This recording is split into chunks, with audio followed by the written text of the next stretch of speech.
Hello, good morning or good evening, and welcome to our Saturdays with Tara Hangout on Air. I'm Mary Beth at the Law of Attraction Club, and we're on the web at the loaclub.com. On these Hangouts, we collaborate with our friends Tara. This Hangout is the summary of our theme for the week and continues on our member conference line. Today's topic is what's possible? Only you can say. You can get invites to our open calls, which we offer periodically, and our powerful free letting go process by going to the loaclub.com. So now we're going to hand the call over to Robin, who will be bringing through Tara. So welcome to you guys.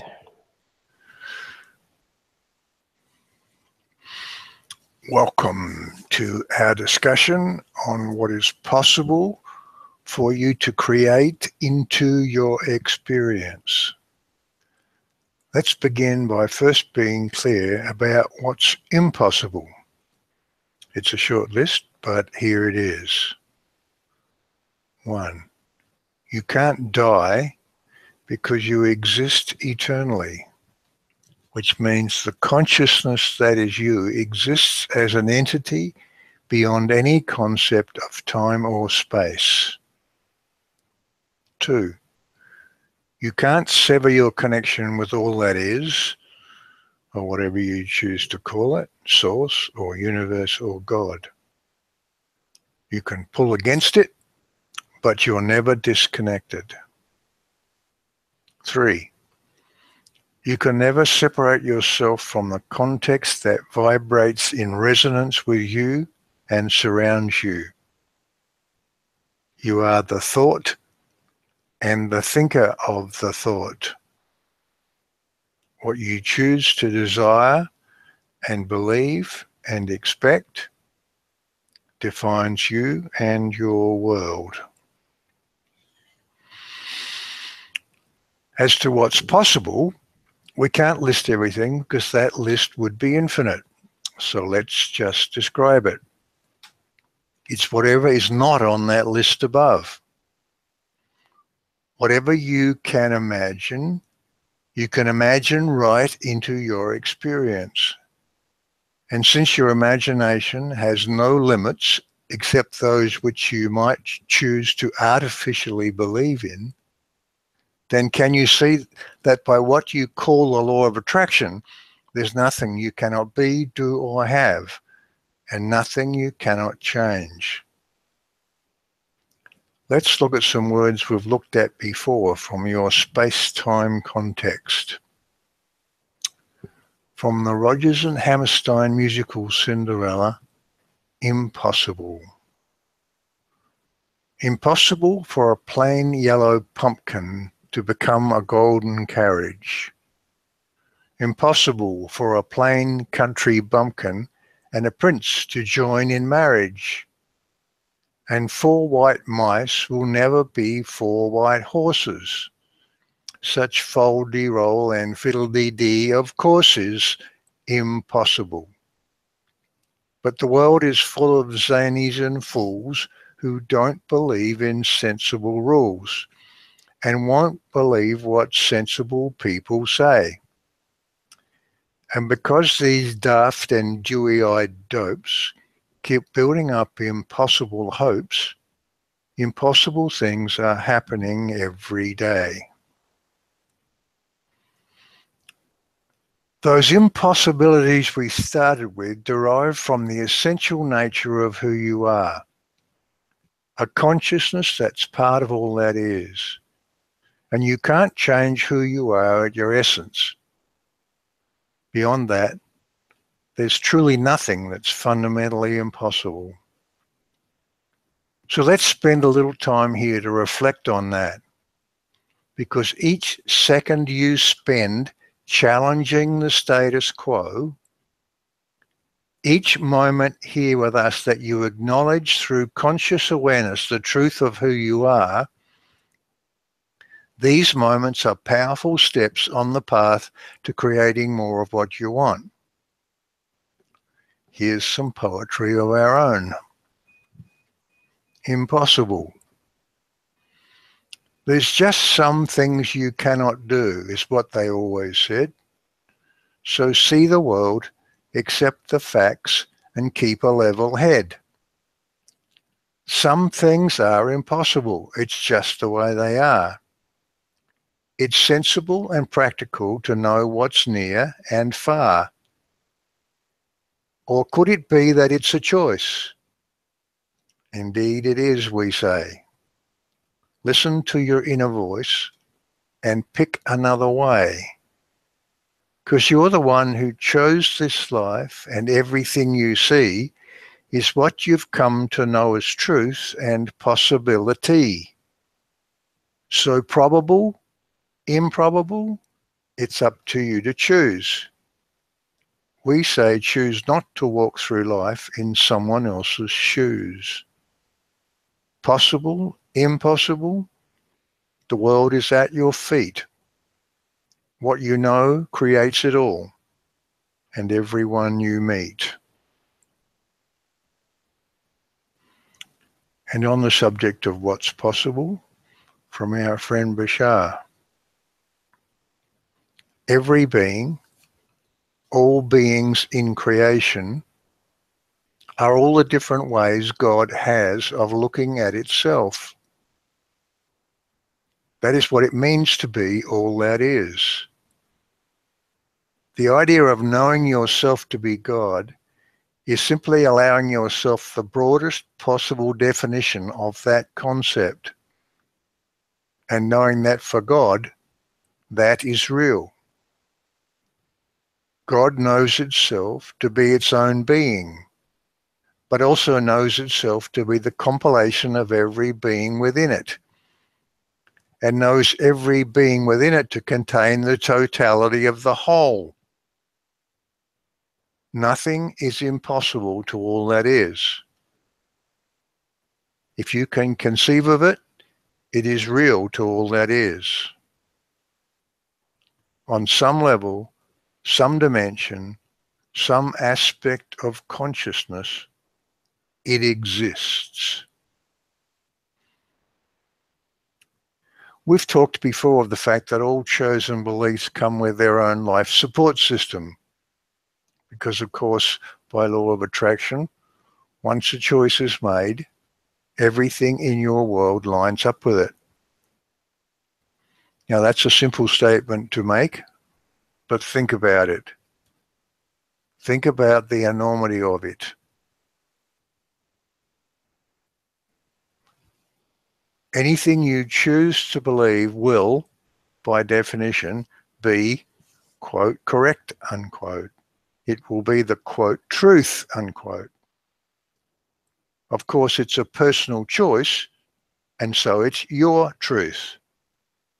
But in your world, your truth is the truth, because those personal belief choices of yours are what creates it.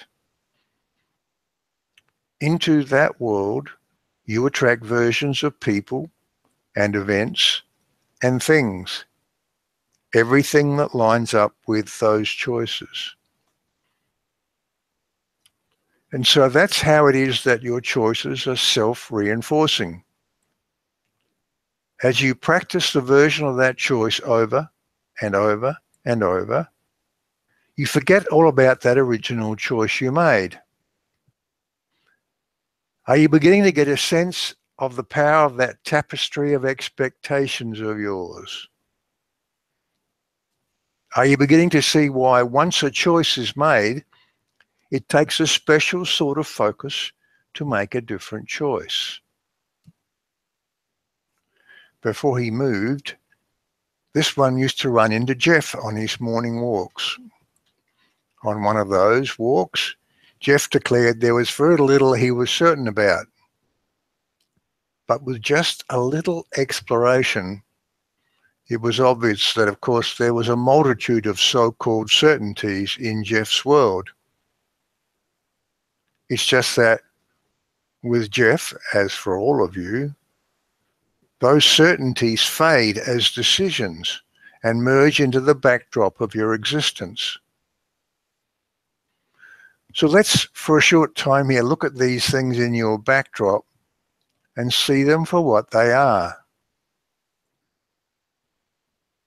Everything that's possible, probable, or improbable, and the millions of certainties and impossibilities that make up your expectation tapestry.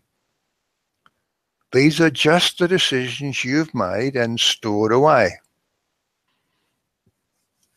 If you're the curious type, you can push and prod and probe at the world to uncover the facts about what is. But studying, quote, reality, unquote, to see the way it works is like studying the stew you just cooked to find out what you put into it. It can, of course, be fun to play that game. It's a lifetime quest for some. But here's what can be even more fun: creating something new. Experiencing life is like tasting that stew. If it didn't turn out quite like you wanted, don't blame the stove. Change the recipe. In life, don't blame people or things or circumstances for what you don't like. The real fun is changing the thoughts that created it that way in the first place.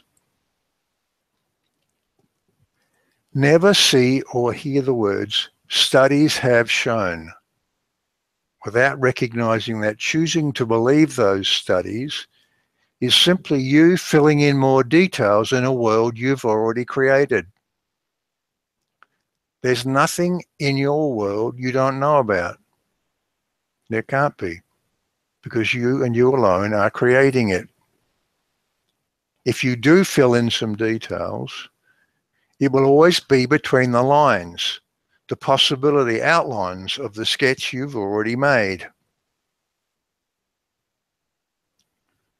We've talked before about the apparent realness of that current matching virtual reality you're in. You can make a new choice. You can imagine a new reality, but it doesn't seem as real yet as the one you seem to be in, because you haven't yet stepped into full alignment with it. Once you do align with it, it will manifest and become your new, now real, most real world. It's a new version of you and a new version of your matching context. Of course, you're doing this new version creation all the time. Each moment of now is like the still picture that makes up every frame of a movie. Unless the camera stops and restarts from a new viewpoint or the beginning of a new scene, the changes are sufficiently small that there seems to be no break in the flow. It's continuous, and so you don't recognize it as a new version. But it is. And, as in a movie, switching to a new viewpoint is possible. Big changes are possible. It takes a new decision, and it takes focus. Big changes may take big focus, but they're all equally possible. Old decisions don't make things so forever, unless you leave them as they were made. What is doesn't prove decisions were right. What is results from those decisions. The cure for what is itis, the Abraham term for being stuck in that old reality, is revisiting those decisions, seeing them for what they are and changing them. That's what we're doing here. We're encouraging you to focus some attention on that tapestry of possible and impossible expectations of yours. See it for what it is and change what you want to change.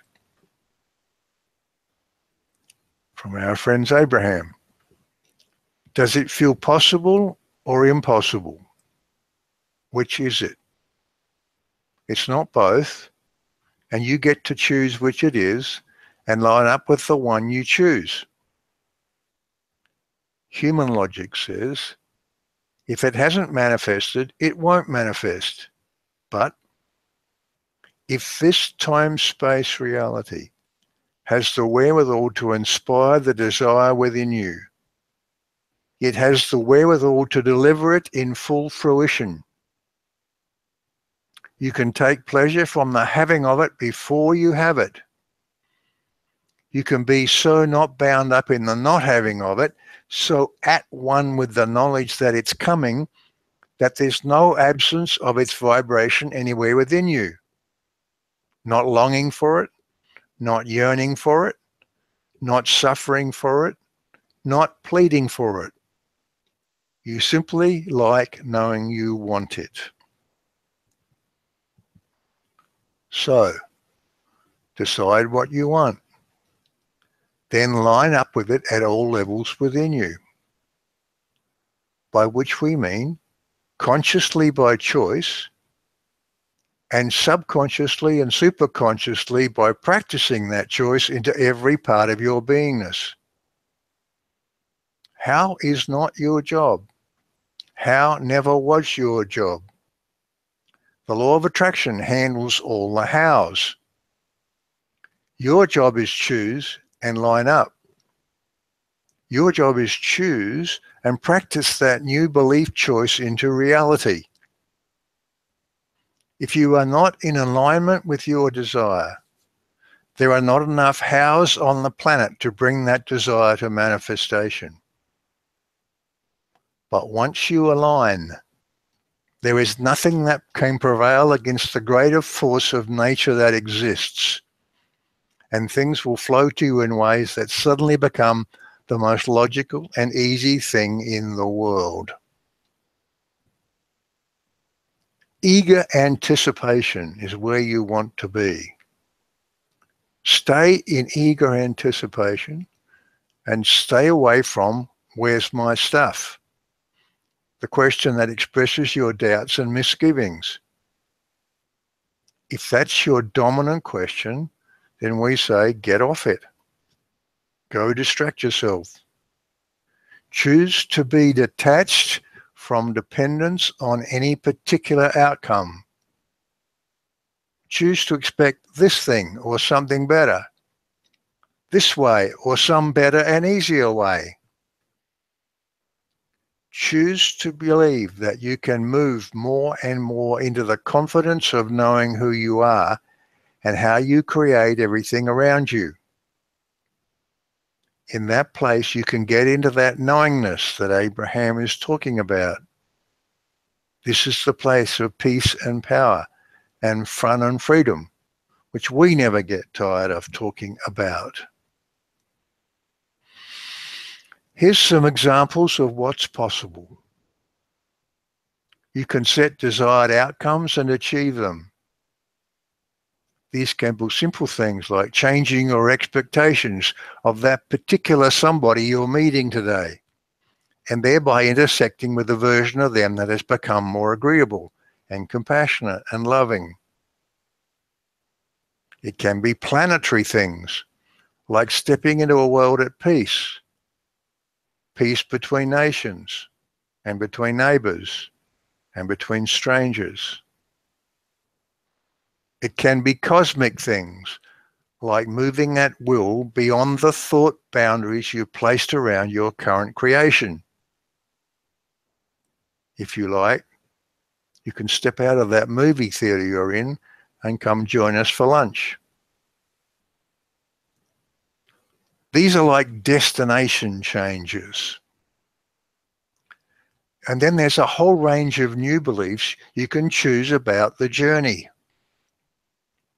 You can choose that new insights about this come to you easily. You can choose to have a powerful and vivid imagination. You can choose that with each step your confidence grows. You can choose that you easily bounce back from any setback. You and your subconscious can choose to become more and more aware of knowing what's really real.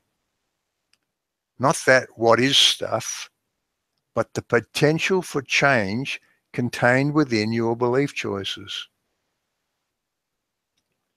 Let's look at some of these as an I am affirmation. Get comfortable here and follow along in your mind with these words. Each day and each day and each day, I'm raising the bar because I expect more from this game of life on earth. I've committed to myself to move beyond the status quo, to engage more creatively and more joyfully in this adventure I've stepped into. I'm wanting more and more to feel good, because that's how it feels when I drop those old limiting beliefs of mine. I'm moving beyond old habits and into excitement, and then into power, and then into ecstasy. I'm going to take the time today to engage with who I am. Each moment of conscious awareness I spend acknowledging the truth of who I am enrolls my subconscious self as a powerful partner in this new game we are playing together. I'm beginning to know at all levels within me what is truly real. If I step into a hole, I see more and more clearly the steps that lead up and out and forward. And I shine my light, and I take those steps into peace and fun and freedom and adventure. I'm living today, and from this day forward, within the questions, how do I feel and what do I want now? These questions are becoming part of our ongoing and ever-present awareness. I'm learning to be generous and loving to myself. I'm learning to dance with the gods as the equal of all beings, because that's what I am. I'm learning to be me. Good. So are you right now beginning to see a new world of possibilities for you? If you're ready to commit, we're ready to hold your hand and remind you of your commitment. We're ready to dance with you into a brave new world. And we're here right now to answer any questions you might have.